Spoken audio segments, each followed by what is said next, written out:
Every day, Sir Topham Hatt came to the station to catch his train. "Hello," he always said to Thomas. "Don't let the silly freight cars tease you. Remember, you have an important job as a special helper in the train yard."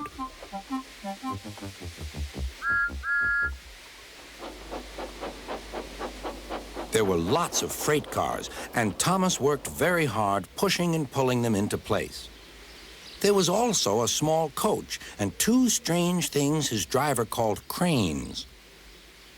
"That's the breakdown train," he told Thomas. "The cranes are for lifting heavy things like engines and coaches and freight cars." One day, Thomas was in the yard. Suddenly, he heard an engine whistling. "Help! Help!" A freight train came rushing through much too fast. The engine was James, and he was frightened. His brake blocks were on fire. "They're pushing me! They're pushing me!" he panted. "On! On!" laughed the freight cars, still whistling, "Help! Help!" Poor James disappeared. "I'd like to teach those freight cars a lesson," said Thomas the tank engine. Soon came the alarm. "James is off the line! The breakdown train! Quickly!" Thomas was coupled on, and off they went.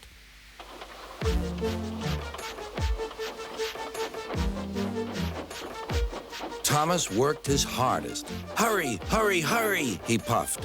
He wasn't pretending to be like Gordon. He really meant it. "Bother those freight cars and their tricks. I hope poor James isn't hurt."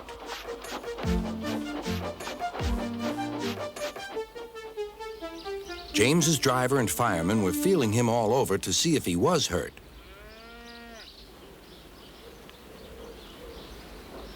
"Never mind, James," they said. "It was those silly freight cars and your old wooden brakes that caused the accident." Thomas pushed the breakdown train alongside. Then he pulled away the unhurt freight cars. "Oh, dear! Oh, dear!" they groaned. "Serves you right! Serves you right!" puffed Thomas. He was hard at work, puffing backwards and forwards all afternoon.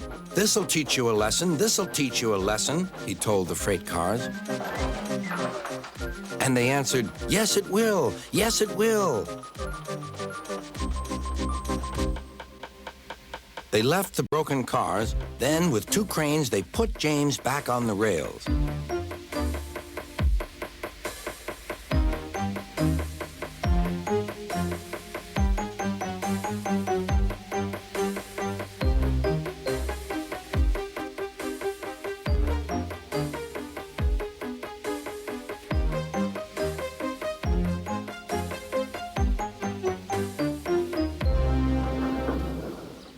He tried to move, but he couldn't, so Thomas helped him back to the shed.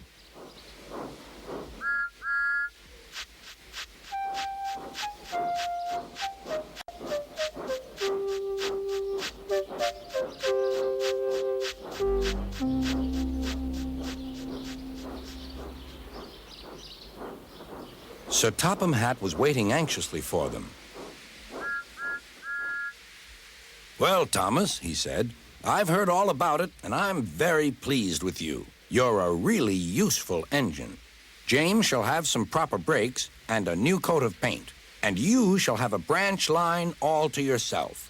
"Oh, thank you, sir," said Thomas. Now Thomas is as happy as can be. He has a branch line and two coaches called Annie and Clarabelle. He puffs proudly backwards and forwards with them all day.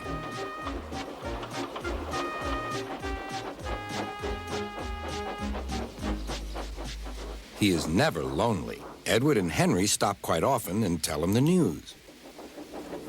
Gordon is always in a hurry, but never forgets to say, "Boop, boop," and Thomas always whistles, "Beep, beep," in return.